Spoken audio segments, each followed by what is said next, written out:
இந்த புனித ரமலான் மாசத்துல கழக சிறுபான்மையினர் நலப்பிரிவு நடத்தக்கூடிய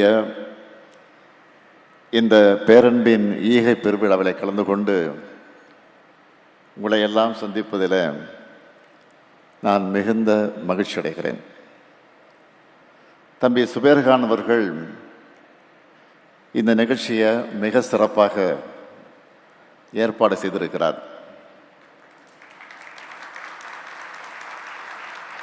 தந்தைக்கு தப்பாத பிள்ளையா அவர் செயல்பட்டு கொண்டிருக்கிறார்.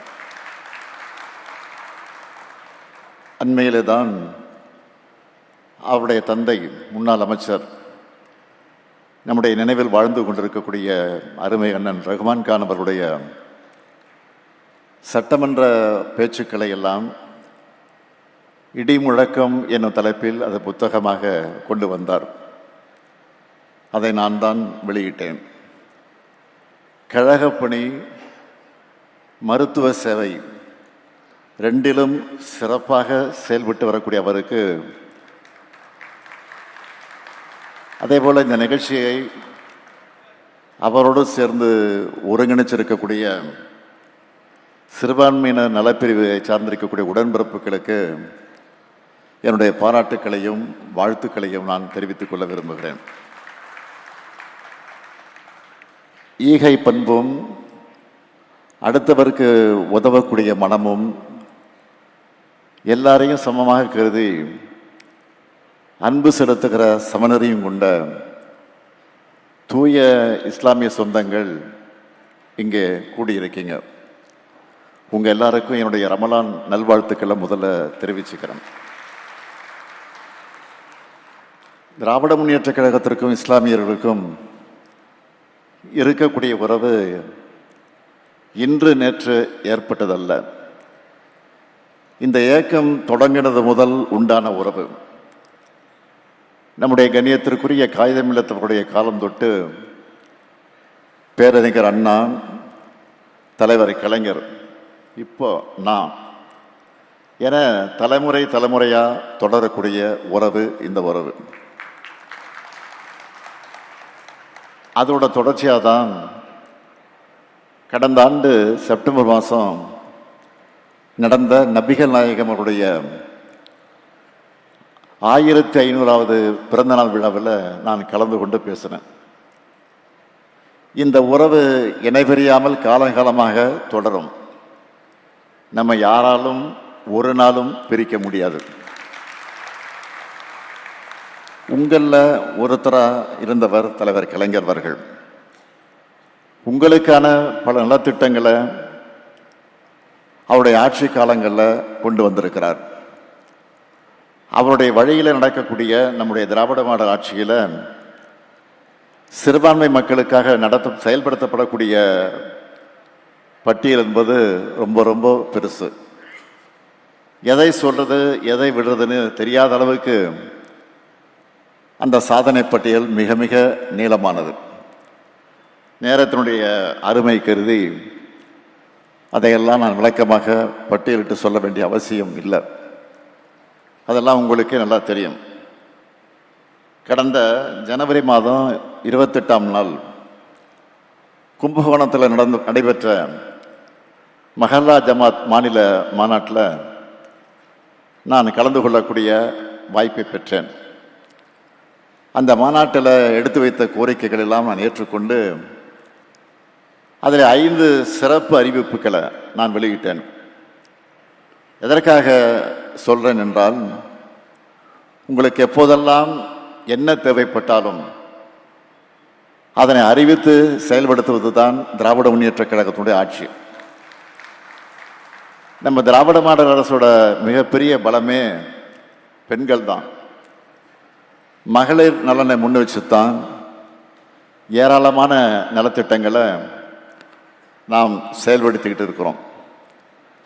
அந்த ஜமாத் மாநாட்டில் நான் பேசும்போது முஸ்லீம் பெண்கள் தான் அதிகமாக கைத்தட்டி அதை வரவேற்றாங்க. பெண்கள் நம்ம கூட இருக்கும்போது நம்ம யாராலும் வீழ்த்தவே முடியாது. அதிலும் இஸ்லாமிய சகோதரி நம்ம கூட இருக்கும்போது நம்முடைய பலம் இன்னும் பல மடங்கு பெருகிடும். எல்லாரும் சொன்னாங்க தேர்தல் அறிவிப்பு வந்திருக்கு. இந்த மேடையை பாருங்க. இஸ்லாமிய மக்களுக்கான அனைத்து அமைப்புகளுக்கும் ஒன்னா ஒற்றுமையாக கூடி பேரன்பின் ஈக பெருவிழாவை கொண்டாடிட்டு இருக்கிறோம். அனைத்து சிறுபான்மை இயக்கங்களும் ஒரே மேடையில் சேர்ந்திருக்கிறாங்க. இதற்கு முன்னால் இது போன்று இருந்ததா என்றால் இல்லவே இல்லை. இந்த ஒருங்கிணைப்பை ஏற்படுத்தியது திமுக. இந்த ஒற்றுமைதான் தமிழ்நாட்டுக்கும் அவசியம், ஏன் இந்திய நாட்டுக்கும் அவசியம். ஆனால் அப்படியே இதற்கு நேர்மான நிலைமைதான் பாஜக ஆளக்கூடிய மாநிலங்களில் இருக்கிறது. அண்மையில் அசாம் மாநிலத்துடைய முதலமைச்சரை இஸ்லாமியர்களை பற்றி எப்படியெல்லாம் வெறுப்பை விதைச்சார்னு விளக்கமாக சொல்லி இந்த மேடையினுடைய மாண்பை நான் குறைக்க விரும்பல. முஸ்லிம்கள் மட்டுமல்ல, கிறிஸ்தவர்கள் கூட நிம்மதியாக கிறிஸ்துமஸ் கொண்டாட முடியல. குழந்தைகள், மாற்றுத்திறனாளிகள் கூட நின்று பார்க்காம தாக்குதலை நடத்துகிறாங்க. இப்படி நாடு முழுக்க நடக்கக்கூடிய சிறுபான்மை மக்களுக்கு எதிரான வன்முறை பற்றி இன்றைக்கு இருக்கக்கூடிய எதிர்க்கட்சி தலைவர் பழனிசாமி ஏதாவது கருத்து சொன்னாரா? இல்லை. திருவாரூர் பழனிசாமி அவர்களிடம் நாம் கேட்பதெல்லாம் அதிமுக என்ற கட்சியோடு சேர்த்து உங்கள் மனசாட்சியையும் பாஜக கிட்ட அடகு வச்சுட்டீங்களா? அதுதான் வேதனையாக இருக்கு. சிறுபான்மையின் மீதான வெறுப்பை, அது நெருப்பை தூண்டி விட்டு அதில் குளிர்காயக்கூடிய பாஜக கூட கூட்டணி வச்சிருக்க நீங்கள் எப்படி அவங்களோட உரிமையும் பாதுகாப்பையும் நிலைநாட்டுப்பீங்க? பழனிசாமி மட்டுமல்ல, நாட்டில் இப்படித்தான் பலரும் நோன்பு திறக்கிற ஒரு நாள் மட்டும் நிகழ்ச்சியில் கலந்துக்கிட்டு ஃபோட்டோவுக்கு போஸ்ட் கொடுத்துட்டு பாஜக மூலமாக இஸ்லாமியருக்கு எந்த பிரச்சனை வந்தாலும் அமைதியாக இருக்காங்க. இஸ்லாமியர்களுக்கு இன்னல் ஏற்படும் போது ஓடி ஒளிஞ்சிக்கிறவங்க ஒன்றை புரிஞ்சுக்கணும். எதிர்கட்சியாக இருந்தப்பவும் சரி, இப்போ ஆட்சியில் இருக்கும்போதும் சரி, இஸ்லாமுடைய உரிமைகளுக்காக முதல் ஆளாக குரல் கொடுக்கிறது திமுக தான். தொடர்ந்து களத்தில் இறங்கி போராடுறோம். சட்டமன்றத்திலிருந்து தீர்மானத்தை நிறைவேற்றுறோம். ஏன் நீதிமன்ற படியேறி வழக்கு தொடுக்கிறோம். அதனால தான் சிறுபான்மையின மக்களும் என்னைக்கும் திமுகவுக்கு துணையாக நிற்கிறாங்க. எனவே தமிழ்நாட்டின் மதநலனை காப்பாற்றப்பட சிறுபான்மை மக்களும் பெரும்பான்மை மக்களும் சகோதர பாச உணர்வோடு பழகுகிற பண்பாடு தழைக்க இந்த ஒற்றுமை என்னாலும் தொடரணும். அதுக்கு நீங்கள் ஒவ்வொருத்தரும் உறுதி எடுத்துக்கணும்னு கேட்டுக்கிறேன்.